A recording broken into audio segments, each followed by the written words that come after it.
Hi, it's Jen back with the Pint Size Table Runner. This time it's for March.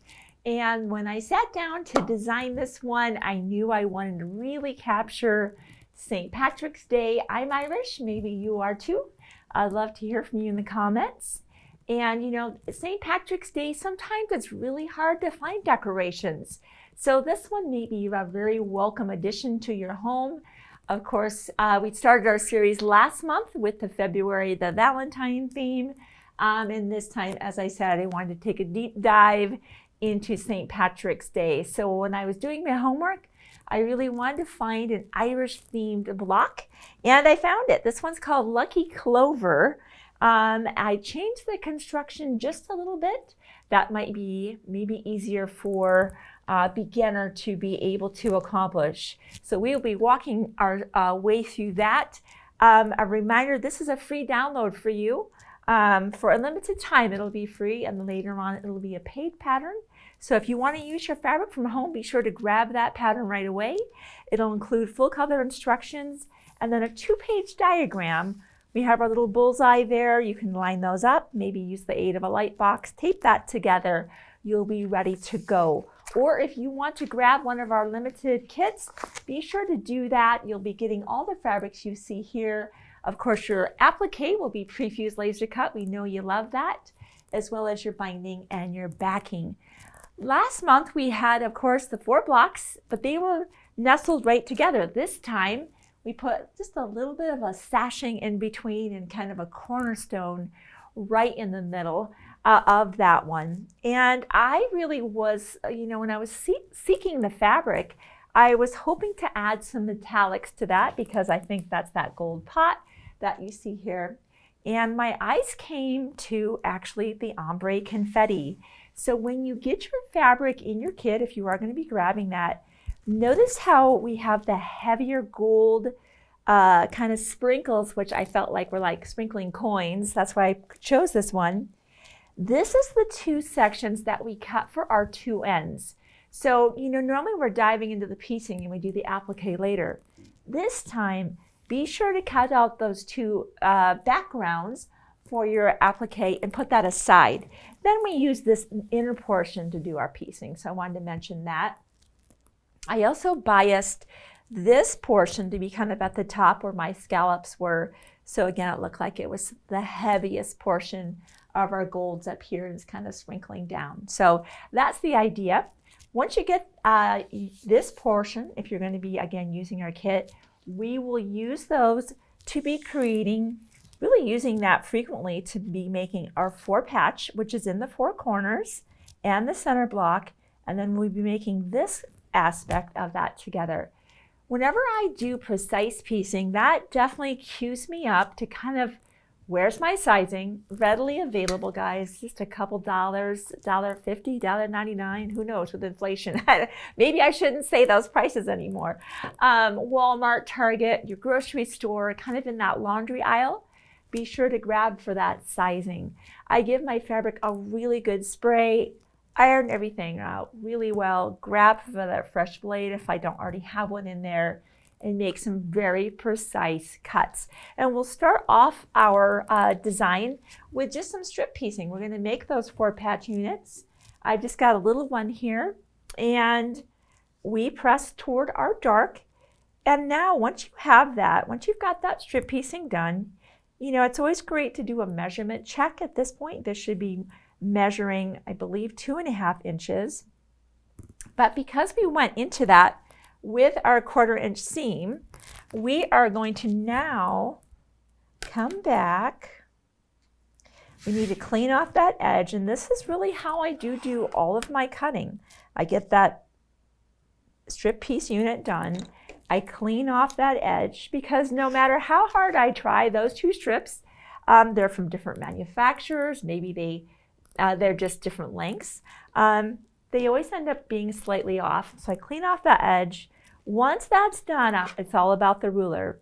So on this ruler here, we're going to be cutting 1.5 inch sections. So I'm going to be using the black dots because those are based on the half inch, 1.5, 2.5. The white circles are based on whole numbers. So that's how you use the Creative Grid technology. It's incredible. So I'll be lining up the edge of my 1.5, and I'm going to also take advantage of that line so that I kind of have this nice 90-degree corner right here. And we will make our first cut. And you're just going to repeat that for your second cut. And it's kind of fun to see where these gold dots are going to land. You know, you probably have enough fabric that you've got a couple extras, so you could even maybe cut those and decide, you know, I want more sprinkles in that one, more gold dots. Maybe you could cut some extras and find your favorite. Once you have those cut though, you will place those in opposites like that, and now you'll have some beautiful interlocking seams. And so a good solid 1/4 inch seam allowance, and press your seam open. You will repeat that for these two corners, and notice while we use the ombre confetti here, we use a different fabric over in those corners right there. That is another fun collection called Irish Wishes from Quilting Treasures. I could not resist adding that in as well. And then of course in our center, same technique, we'll be using our green, but this time we're using our Fairy Frost Gold metallic, and we'll be creating that 4-patch that's in the middle. That's all you need to do for your 4-patch. Once you're done with that, we'll be moving on to this aspect of our block. And let's just break that down. We're just starting off with a 2.5 inch square. Our pattern will be guiding us into cutting some 1.5 inch squares. And we're just going to be drawing a line. And you're going to be doing the same thing. Now you have to sew one on and then the other. Let's go sew this together. We want to make sure that's nestled right into our corner. Let's get the iron heating up all the way. We want that. And put our pattern aside. So what we're going to be doing is sewing directly on our line, and how we achieve that is just a straight edge, a ruler, a friction pen, and laying that precisely from corner to corner and drawing that line. That's how we got that on there. Now let's go sew that into that corner. I do have a shortened stitch length. I'm on about a 2.0.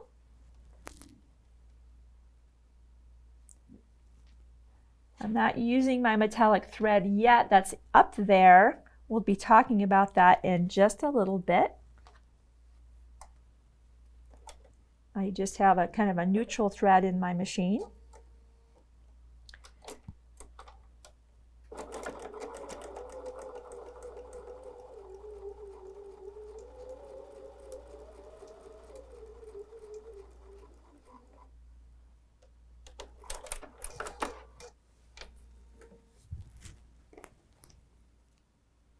Now before I trim that away, I like to double check, is that kind of filling out that corner? Did anything shift while I was at that sewing machine or going to that sewing machine? And I'm happy with that.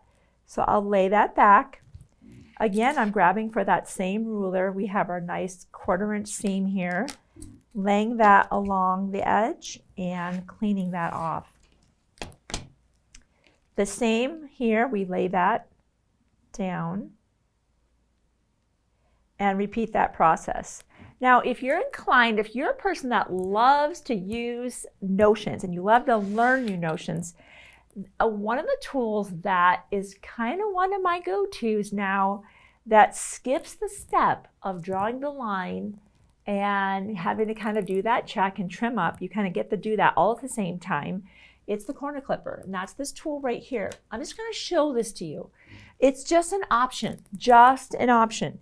What we just did works fabulously and is maybe your favorite approach. But let's pretend you don't want to deal with that. Now you know that we're going to sew corner to corner and that we're going to flip to the outside once we're sure we're happy with what we're seeing and trim away. So let's do this. I'm just going to pretend that you just cut your 1.5 inch squares, And we all know that you would draw the line, sew on the line, turn, measure, flip. Notice how we have this beautiful line here. That is, instead of you drawing the line, now you have this beautiful sight picture of corner to corner. We know that that's the part that's going to be trimmed away. We just trim it now. Now we still go sew our 1/4 inch seam.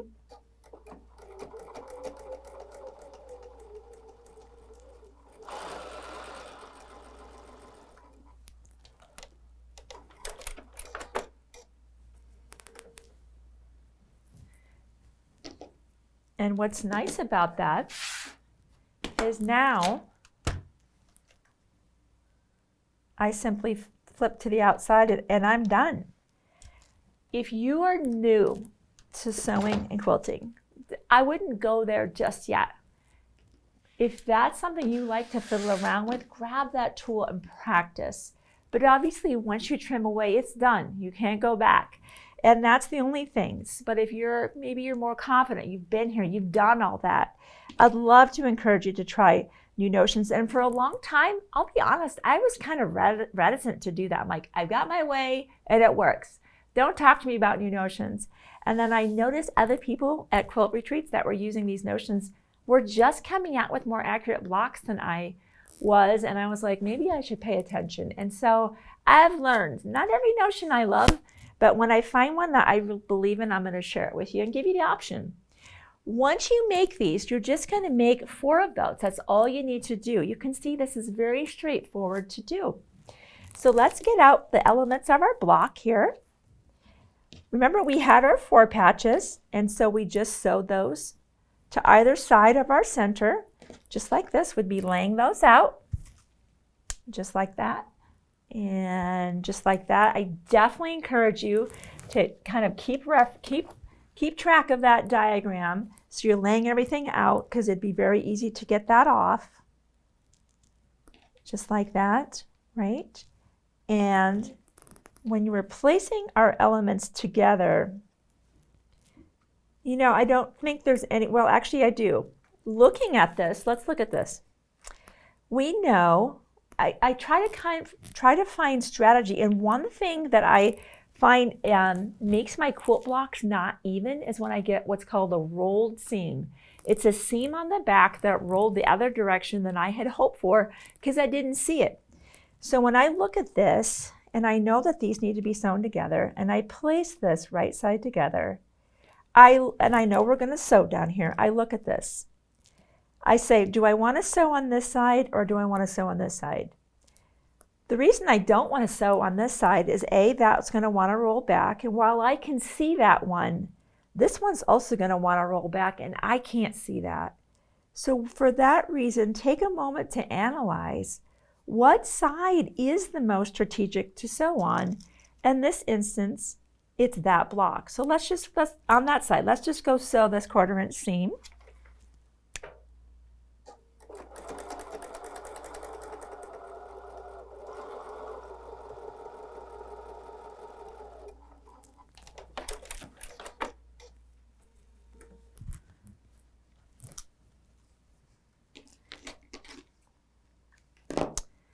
Well, let's see what we have.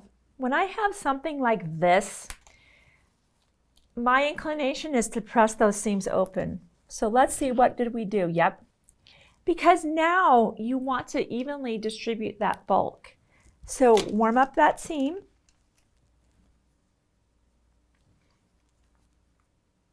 And you know, when you add that sizing to that fabric, it really pays dividend all along the journey of pressing that block, because the sizing helps that press stay and helps that block be flatter than it otherwise would be if you hadn't used the sizing. Okay, and of course the same thing on the opposite side, right side together. This is the side for sure I want to sew on because that's already flowing in the direction that I'm traveling. This one, I just need to be careful. I might even put a pin there to try to keep that seam from rolling over when we're sewing. That will help trap that. So that 1/4 inch seam, again, pressing our seams open. Looks like we pressed away, and that makes sense. This big open black area is a perfect place to press our seams away from. Sew everything together, and I just want to show you the back of that quilt block there so you can get a good look at that. Again, you can press any way you want. That's just the way that we chose to do that. That's how we make our Irish block. I love that. So you'll complete that process for 4 blocks. Here you're just cutting a 1 inch, 4 1 inch by 6.5 inch sections. And of course, as you're sewing your blocks together, you're pressing toward that middle portion, and you've got that cute little kind of square right in the middle. Moving on to our applique, we talked about that. Remember, we cut that in advance so we could take advantage of having the most dense aspects of the metallics. So now that we have our background, let's just show you where we're headed here. This is what our applique unit's going to look like. And remember how we talked before about, you know, you might want to leave your fabric slightly oversized. There's so little applique on this one. I'd love to encourage you just to trim it down to the exact size as shown on the diagram. And this one's going to be slightly bigger than last month's to accommodate that extra element we added in here to separate our blocks. So you'll lay everything out. We have that here. This is where the light box comes into play. We just move that away. And our pattern. Okay, well, let's open that up, and we're going to take advantage of our light box. And like you've seen before, and this one has very little. There was so much going on with the blocks. I knew we didn't want to get too crazy busy down here. So there's just 5 elements. As a reminder, your scallop will be tucked all the way up into that seam allowance. So you don't want to be shy of that by the 1/4 inch seam, but you want to go all the way to that. I'll bring that over here so we can kind of see that footprint. Remember, we'll be laying our light box on here along with the assembly diagram so that when we place our background on, it's just like, thank you for turning the lights on. Move that up there. I can see that probably one of my first steps, I wouldn't do all of that applique at the same time. I just want, you don't even really need the light box for this aspect because it's obvious where the scallop's going to go. It's so precisely cut, and that's the beautiful part about these kits. You're not tracing out and cutting that by hand. That is being cut by the perfection of a laser. And that is just going to be going fully to the top. Now we'll come down here and we will add our applique elements. This fabric here, I hope you can see that, has some gold flecks in it as well. New Hue by Benartex. It's a beautiful collection. Just a reminder, the easiest way to remove the fusible webbing is just give it a good strong crease. It will release. This is our Fairy Frost from Michael Miller, and you can see it's got the gold metallic in there as well. And our diagram is going to let us know that the gold goes down first, tucks under the pot, of course, so it sits kind of behind.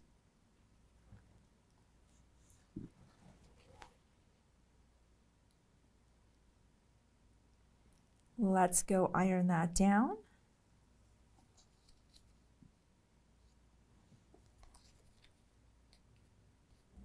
Now, getting to choose the fabrics and think about the block for this has been really fun for me because I want to really embrace every single month and, hey, take advantage of really cool fabrics like the ombre confetti and find fun ways to kind of make it look like gold coins.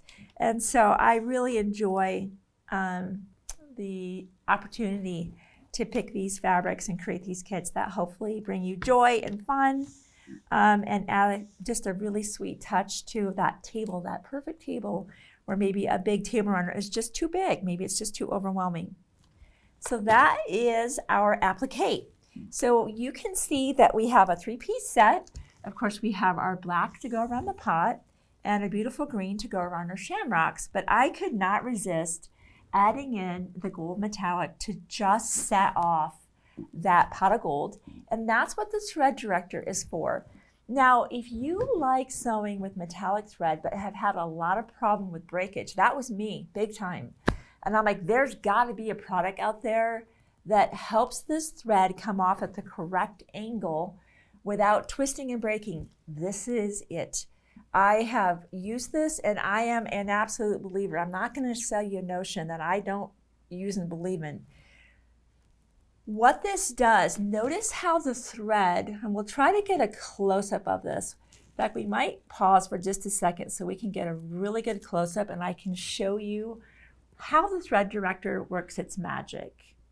So we're up close here with a thread director. Now, this is called a dual thread director.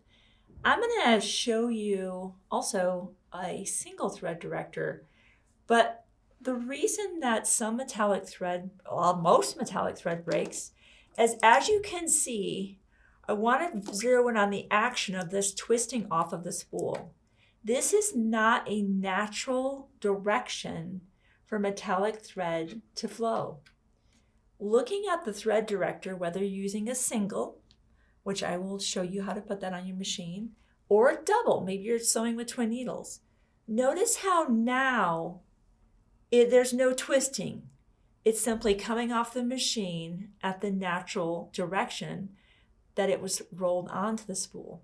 That's one of the magics of the thread director. I'm also going to be putting a Schmetz metallic needle inside of my machine. Very important because it has a smoother eye that is ground for the use of metallic thread. So I want to show you how to put this on. You don't need to have a fancy machine. Most machines have a spool pin. So if you do, the one I have at home has just, you kind of insert it, just kind of plugs in. It's not installed on there. It's not permanent. So that's for two. But let's say you just want to sew with a single, and that's what we're certainly doing today. So if you look at this here, you've got these 4 kind of plastic, I guess I'd call them kind of nuts. It's going to show you how this works. So you'll want to put this on your spool pin, but not all the way down because we need to insert the rod in there. About maybe halfway. You'll tighten those up. Now, we want to put that into place. And I think I'm going to bring that up just a touch. Kind of got to figure out what works really well for your machine. And I'm going to put that in place and I'm going to tighten those down. So now my thread is up above.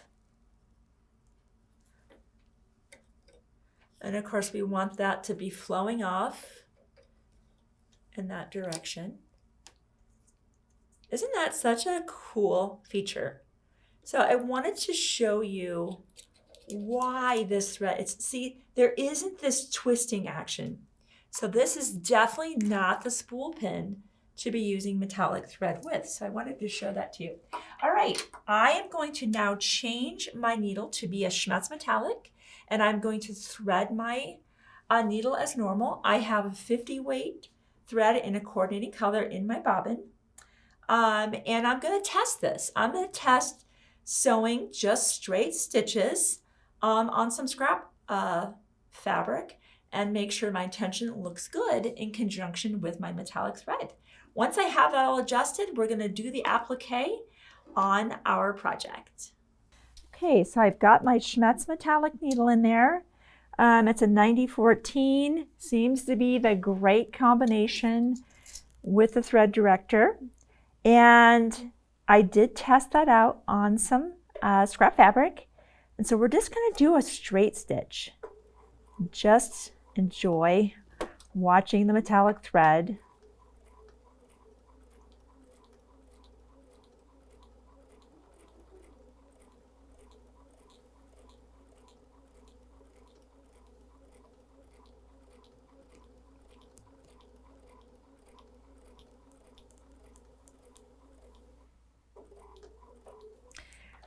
We added the metallic along the bottom as well, just for the fun of it, because I think we liked using it so much.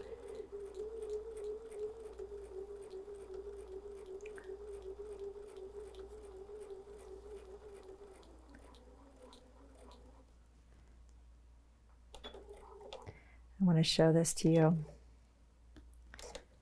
This is so pretty. I want to give you a good close-up of this.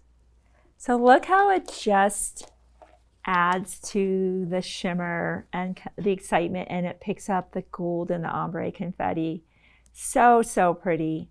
You know, really you could be accenting this if you felt confident, kind of echoing the beautiful hearts that are in the shamrocks. So much fun, so much fun. To me, it kind of getting to use a little bit of metallic thread is kind of like a little extra surprise, right? So once you have your two ends done, just like before, of course, you've sewed your four patch and this whole unit is together. You'll sew those two ends and then press kind of as desired. There is, obviously, you've got a pretty good ridge here because that is fusible webbing in there. You can choose to maybe press towards your blocks or towards your applique unit as you prefer. And then of course, here comes your backing and then your binding. We just did kind of a diagonal stitching, nothing too fancy in this element. And then we just kind of echoed our beautiful Irish block there to kind of accentuate that. So that is how you make this really fun Irish block. Pint Size Table Runner for March. Be sure to pick up your kits if you want to do that in these particular fabrics, or maybe get that download while it's available. Thanks for giving me part of your day, and I'll see you for Pint Size Table Runner for April coming up.